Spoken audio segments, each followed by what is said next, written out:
Ngayong araw muling sinusubok ng kalikasan ang katatagan ng ating bansa.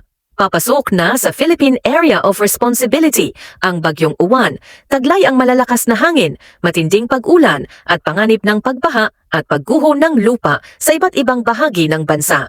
Ayon sa PAGASA, patuloy na lumalakas ang Bagyong Uwan habang papalapit ito sa ating mga karagatan.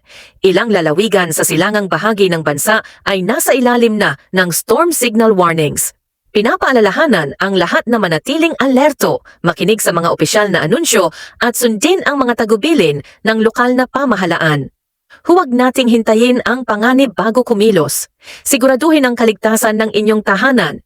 Maghanda ng emergency kit, may pagkain, tubig, gamot, flashlight at mahahalagang dokumento. Tulungan ang inyong mga kapitbahay, lalo na ang mga matatanda at mga bata ilang bagyo na ang ating pinagdaanan at sa bawat unos, napatunayan nating matatag tayong mga Pilipino. Evacuate agad kung kinakailangan. Makinig lamang sa tamang balita, manatiling kalmado, ligtas at handa.